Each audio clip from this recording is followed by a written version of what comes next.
Welcome back to A Bite from the Money Sandwich, where we provide practical and easy to understand tips and ideas on how to manage your money better, so as to let you retire with comfort and on your own terms. What truly makes for a happy retirement? Is it money, purpose, or something more? Today, I am joined by Amanda Gardner, who is Head of Platform Partnerships at Challenger.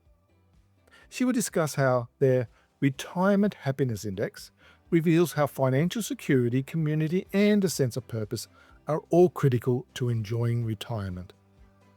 She highlights that while 76% of pre-retirees fear their money won't last, those who seek financial advice feel far more confident and prepared. Amanda also explores why so many Australians value a guaranteed income in retirement and the importance of staying socially connected and mentally engaged. Together, they emphasise the power of planning early and seeking expert advice to create a retirement that is not just financially sustainable, but also deeply fulfilling. Well, welcome, Amanda. It's great to have you on the show. Thanks, Mark. Happy to be here. Now, I really like what Challenger are doing in the retirement space. So I've followed you for over 30 years now, so I'm pretty well aware of the great benefits of your annuities and some of your products.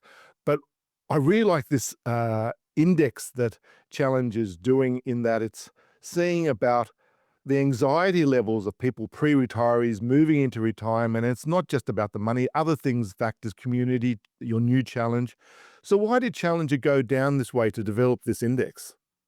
Yeah, it's a good question, Mark. I mean, first of all, retirement's going to look different for everyone, isn't it? So some people are going to want to spend time in the garden, other people are going to want to pack their suitcase and off they go. So one thing that we have always found at Challenger is that confidence underpins a lot of what you want to do in retirement and feel like you can do in retirement. And I don't know if you know that the Challenger purpose is to provide our customers with financial security for a better retirement. So we're always looking at ways to be able to maximize that. I like that, better retirement, yes. Yeah, it's really nice. But we know that obviously financial security is just one element of that. So we developed the Challenger Retirement Happiness Index to explore, I guess, the other big items in retirement, what's on retirees' minds and what really matters to them.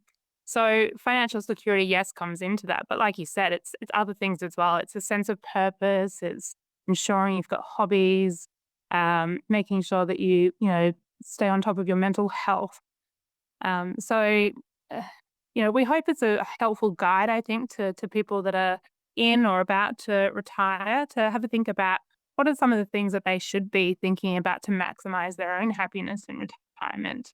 And even I find, when I used to talk to clients, or I still am talking to retirees and pre-retirees, in couples, they don't even talk to each other about what their plans are in retirement. It's quite crazy. They have their different views. One's going to go around a caravan in Australia, and one's off to Europe. But then they look at each other and say, "Oh, I didn't realize that's what you wanted to do." Yeah. Exactly. Sometimes it's just about starting the conversation, isn't it? And feeling like you're not alone. And sometimes it's, I have all these questions about what my retirement should look like, and my partner's. And I feel a bit like, don't know where to start. So something like this index, if they were to look at it and see that other people are feeling exactly the same way, they're having the same thought. There's thousands of retirees every single day that are thinking the same things. And that can be really comforting, just to know you're not alone. Yeah, and that builds that community effect too, which is the Europeans do so well. Japanese, actually, you see them there around coffee shops in that community. They know what retirement is, and we're still very anxious. And that was what it was about. This latest index was that it's showing a slight dip actually in pre-retirees' happiness scores. And I know, sort of post-COVID, the mental health and there a lot of people anxiety levels were on the increase. So is it still post-COVID, or is there something else you see why the pre-retirees, pardon me, happiness index has just dipped this year? Yeah, I think there's a couple of things that play there, Mark. First of all, I think it's nice to set the scene that the happiness index itself stayed relatively stable. So overall, retirees are feeling pretty happy as sitting around that 70% mark, which is nice to see. But you're right, the pre-retirees, they are feeling a little bit more nervous compared to last year. And I think it's possibly a little bit of COVID effect. But more than that, let's think about the environment that we've had just in the last 12 months even. And first thing that comes to my mind, cost of living crisis. We have all felt that, right? So I know certainly when I go to the supermarket, I buy the same bag of groceries, get to the checkout, and it's significantly more expensive than it was 12 or 2 years ago. So, that I think is playing on pre-retirees' minds. How much money can I afford to spend in retirement? And coupled with the environment, the market volatility. This survey was actually done prior to Trump's announcements on the tariffs, but that's a really good example of how just some new information in the market can make people feel really unsettled. And I would say that if I was a couple of years out of retirement, I'd probably be looking more often at my superannuation balance. And seeing that go up and down on a daily basis can be a little bit unsettling as well. But I think the third thing for pre-retirees is that emotional aspect. It's the fear of the unknown. I've been used to a simple paycheck every month or every fortnight coming into my bank account. How am I going to navigate retirement? And that's really scary. And so this survey actually showed that 3 out of 4 pre-retirees, so 76%, feared that they and thought that their money wasn't going to last their lifetime. So, they're not sitting there happily planning what their holiday is going to look like or what hobby they're going to take up. They're sitting there thinking, oh, well, actually, do I have enough? Can I afford to retire? And that does weigh on your happiness. Yeah, I totally agree with that. And I think financial education is a big part of this. And we will talk about that in a second. But you raised a really good point. For all the medical advances that we have, that people are living longer, which is wonderful. Mm-hmm. Older people can get to spend more time with their children, their grandchildren, great grandchildren, all the benefits of living longer and being healthy, but not if it's at the expense of will our money last? And so I do think there was definitely we need to address this, and I suppose this is where the education side of it comes in, that people think of, okay, I'm getting my money and growing my money until I retire, whatever date that actually is. Um, do I need to rush off from work? Or even if I do finish work at say 60 or 65, is my money going to still keep on working as hard as it possibly can for my lifetime? Most people say, oh, well, I'm now retired, my money needs to be conservative. Well, no, I'm the opposite. I need my money to work as hard as possible because I want to live as long as healthy and fun life as I possibly can, and I need my money to do the same. So, yes, I think that education, and I know Challenger, a big part of what you're doing with this is that education, financial education, preparing for retirement. Yeah, and again, if I look at the survey results, it's really clear. 1 out of 5 Australian retirees or over the age of 60 said they don't even know where to start when it comes to retirement planning. Like, where do I even begin? And here's the thing that really stood out. If you have received advice, you're far more confident. So 72% of people that had sought advice felt like they were prepared for retirement compared to only 46% who hadn't received advice. And that's a huge difference. Yeah, I think, and the advice community where I came from and from the association's point of view, which I was part of as well, we definitely realized the challenge, and no pun intended, the challenge that we needed to help educate the community better. Mhm. Because, for a lot of people, you only get one chance to retire. You need to be as informed and as educated as possible. And you have to realize you don't have to do this all on your own. Yeah, exactly. There's just so many facets to retirement, like you've already touched on, Mark. Longevity, for example. How long am I going to live? It could be more than 30 years. How do I plan for that? I don't know how long I'm going to be around for, but I also don't know how long that money needs to last for. So it's not something that you can necessarily do yourself. And that's why Challenge is really passionate about educating the advice community as well, and something I'm sure you're really familiar with. But yeah, that's literally my day job is to myself and my team, we go around and we talk to financial planners every single day. We deliver seminars and workshops. We're really passionate about, talking about the considerations and objectives of retirement and how individuals can maximize their own plans and goals in retirement. And having a professional to help you through that can make significant benefit for that person. And I think, just as you said, and you've said a few times, the comfort factor that you've seen someone, you've received some help, and just to be even told, actually, you have enough, is just that comfort factor. Someone's projected it out. Yes, even if you live to 100, you will have enough money. That's really reassuring. And I Mm, just think, um, for a lot of people, and you said it before, they're thinking, "Oh, well, I'm gonna have to scrimp in my early part of my retirement if I want this money to last," when that's actually your healthiest time. If you're it retiring at definitely 60, is. 65 to 75, that's when you should be traveling, that's when you should be wanting to go out there and need a bit more money in those early years, but unless you get advice, it's really hard to understand that. Yeah, exactly. And how confident can you be, like you said? So, I hear all the time from financial advisors the relief that comes over a client's face when they say, yeah, like you said, you're going to be okay. And guess what? I can pretty much guarantee you that you're never going to run out of money if you employ some of these strategies that I have available to help Yeah. you with. And to give you one it blew my mind, a fact, that came out, that there's, say, over 65, over the age of 65 or 67, there's, say, 3 million Australians who have superannuation. 1.4, nearly 50% of them haven't actually switched off their 15% tax.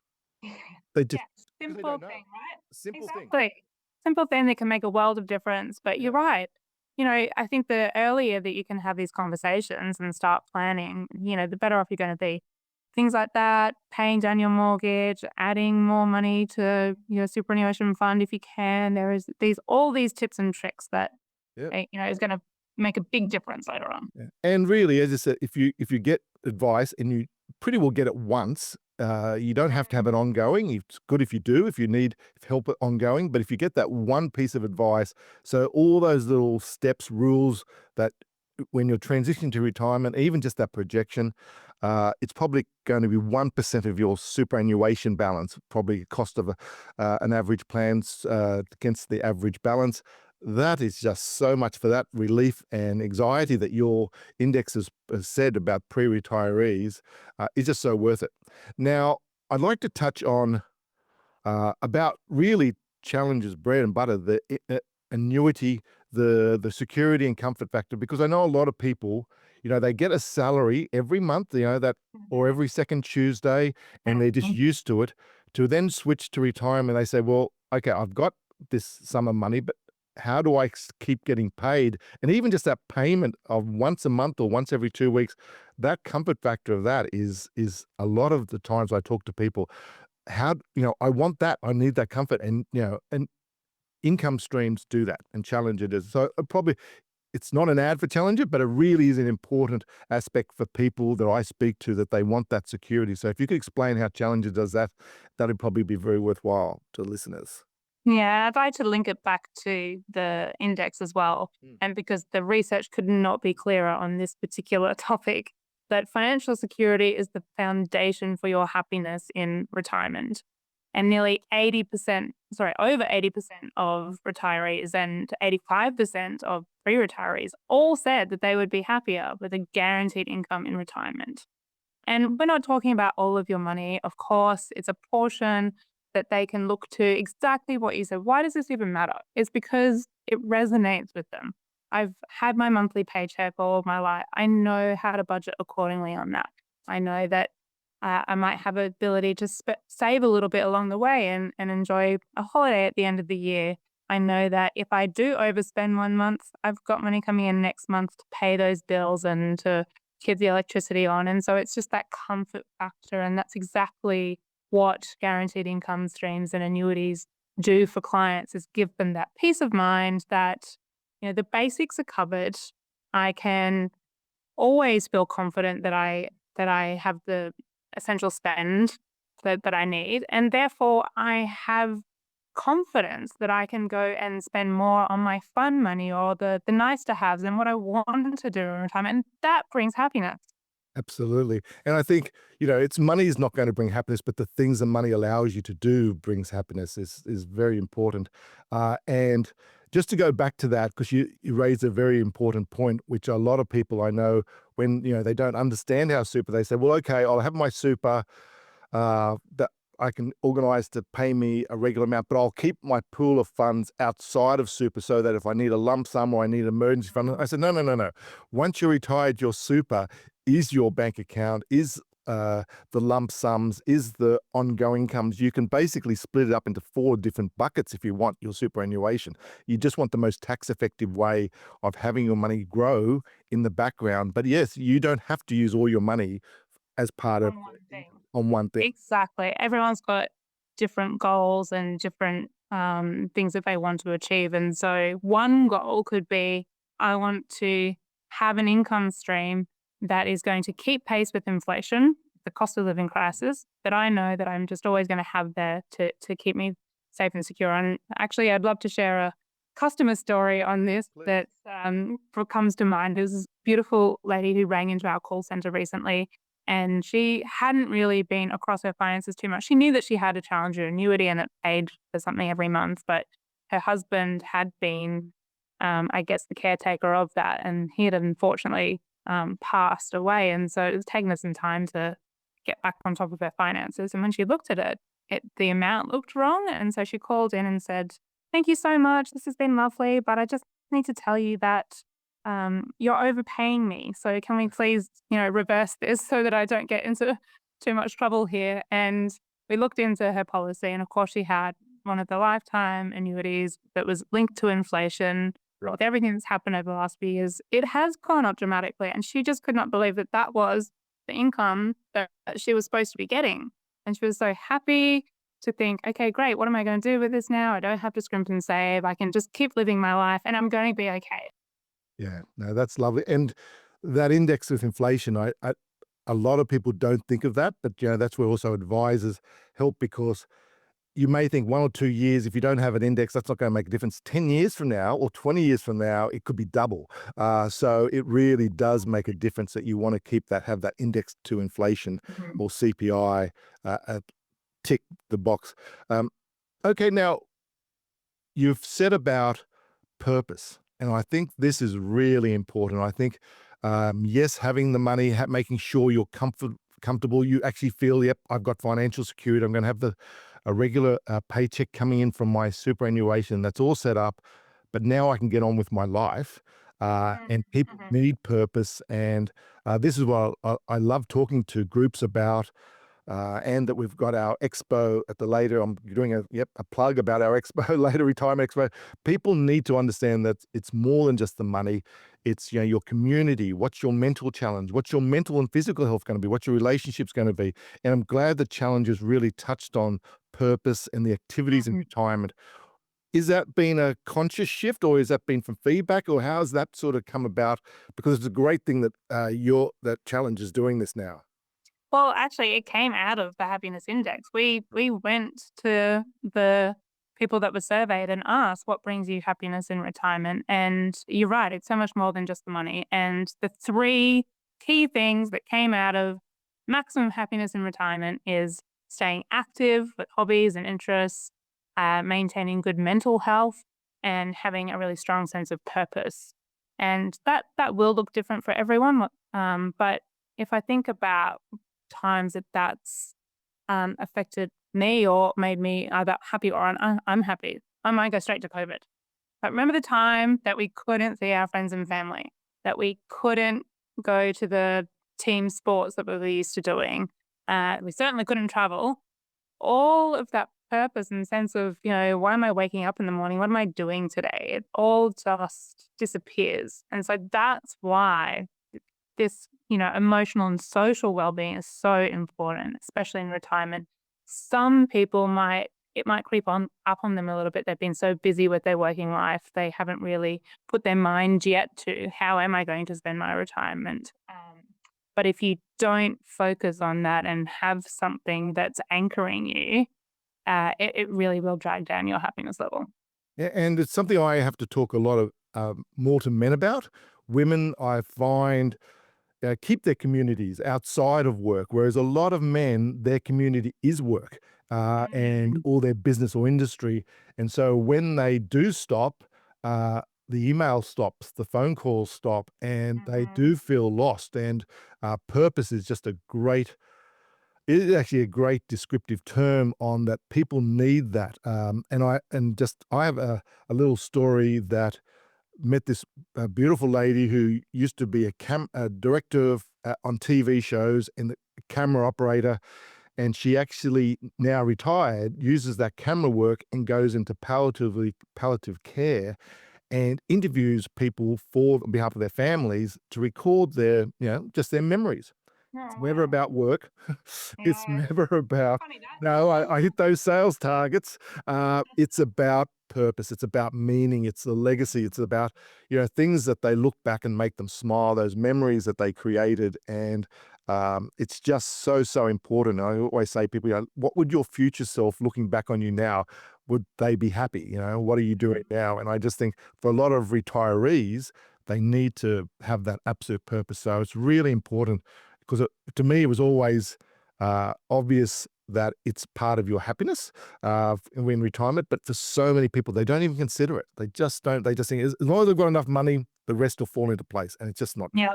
Or if I feel like I don't have enough money, then I don't do anything, Yeah, you know?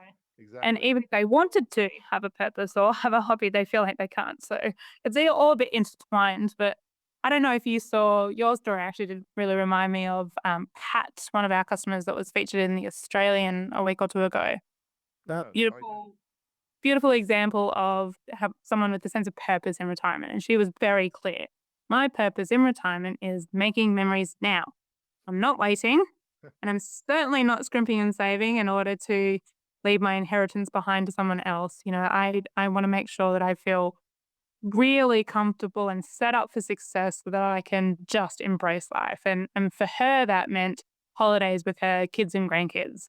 And so she's gone and seen a financial advisor actually, and they've set her up with a income stream and some age pension and some other, account based pension. But the way that they structured it made her feel really, really secure and happy to say, "Great, I'm gonna embrace this now. Let's make memories now." And her biggest question is, well, is it Italy or Bali? Let's go. It's Uh, so beautiful to see that come to life. yes, and I think for I think for a lot of people, you're talking about being with the kids and grandkids and spending it because I've so many conversations I had with clients and they would say, "Oh, well, I've got to protect the inheritance for my children." Mm. So I'm not, and they really were deciding not to go on a holiday or use their retirement because, oh, that will just take a bit more off the inheritance. And I'm sitting there thinking, well, and for most people, you have your house, they're going to Yep. get that.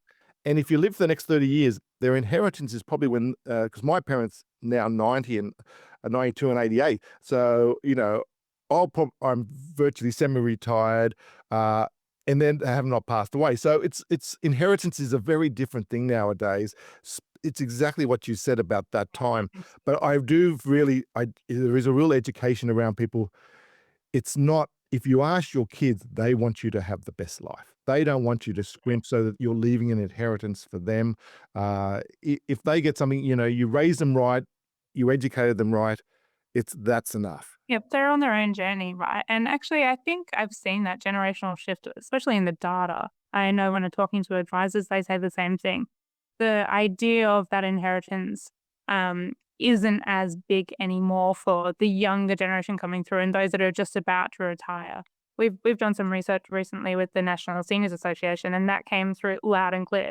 Last priority was an inheritance. If there's some there, great. And I love seeing that though, because that means that you're maximizing your own life and your own desires and, really trying to make that work for yourself first. Yeah, and there was an economist who was, he's unfortunately passed away now, but listened to him every year for about 10, 15 years. And he always started his talk with ski, spend kids' inheritance. And it Mm, was just, and it was just something because I never had thought about it until then. But yes, if people previously, last century, were receiving their inheritance in say, their 40s, they could pay off a mortgage. But if they're going to receive their inheritance in their 60s, what's the point? It's yes, it's nice, but you'd much rather now be able to spend your time with your parents and also knowing your parents are having a good time and using that money wisely and in purpose. So, yeah, so it's interesting that again it comes back to uh, the the value of financial advice, knowing not just the products and be able to give you security and knowing there, but also to sort of maybe even say to you, well, you don't need to leave it to your kids. You can actually go out there and enjoy yourself, or let's get all the family together and just you'll be surprised they don't want you to be doing this either. or like part do it together. You're not saying, "I'm not thinking about you." I'm just saying, "Let's enjoy it together." Yeah. And I think people reaching out for help is a really important thing. I think, last century, this century, I think, especially my kids, they're far more open to receiving help or asking for help. Whereas I was always told, do it yourself, you'll be able to work it out. That's a strength. And whereas no, I think now asking for help, especially at retirement and looking at what challenges and reading the Retirement Happiness Index and informing yourself and educating yourself as much as you can. It's just such an important thing to do. Yeah, and you're right, especially when it comes to finances. Some people can be really private about that, and so they do think that they can try and do it themselves, but they don't necessarily know where to start or, how to make themselves feel better about that. And so, yeah, being more open, um, acknowledging that this is a big time in your life and it's going to go for hopefully a really long time, and you're going to have a great time, but having some help and support along the way is crucial.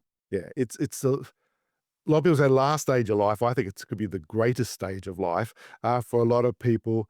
Um, Now, we will have a link to your Retirement Happiness Index with this podcast. But of course, you can go to the Challenger website, see all because I do always recommend people just go there because it's very user friendly. There's lots and lots of uh, information there, like the index and calculators on there. Yeah, exactly. And, do a little bit more research as well. I mean, Challenger has some great information about retirement, about guaranteed income streams. We have a calculator that you can look at to see how long your super might last. But equally, so does sites like the government's Money Smart. Really smart. That's phenomenal. Yes, yeah, Yeah, great. right. It's such a great, free, simple to use tool that you can just, get your head around some of these financial conversations and make yourself feel a little bit more prepared so that if and when you're ready to speak to a financial advisor, you've got some of your own concepts in your mind as well, and a little bit of the language and what you're looking for. Yeah, and it has a very good retirement projector on that as well. Uh, Thank you so much, Amanda. This has been really it's a great topic, and I'm just so pleased Challenger is doing so much work in this area, and not just on the financial side, but on the happiness side and purpose side. Uh, Last question. I did let you know that I always ask our guests, what's the very best piece of advice they've heard to pass on to our listeners? What would it be for yourself? Oh, there's so many, and we've touched on so many today already. So I'm going to go with there's no time like the present. Mm. Just, make sure that if there is something that you want to achieve or do, don't put it off. Happiness shouldn't wait. Let's make sure that you've got a plan in place that you can just go and embrace life. Yeah, no, I love it. No, yeah, I think so. I think so many people just put off till tomorrow when really no, you need to enjoy the moment and make memories, as your client said. Yes. Yeah. Exactly. Okay, Amanda, thank you so much. It's been really informative and just been a pleasure to talk to you. Thanks, Mark. Had a great time. Thanks for having me. I hope you enjoyed this episode. If you'd like to know more about Amanda Gardner and Challenger's Retirement Happiness Index, visit challenger.com.au and search for Happiness Index, or feel free to email me on admin@themoneysandwich.com or visit our website, themoneysandwich.com, if you have any questions or want to learn more. Visit my website, themoneysandwich.com, for free templates, online calculators, and subscribe to our newsletter to help you now for a better retirement tomorrow. As with every podcast, this information is not advice, as not personalized to your own situation.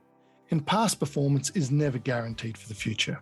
What we are trying to do here is to provide tips, coaching, and education to help improve your money knowledge, which we believe can only be a good thing. See you next time when we take another bite from the money sandwich.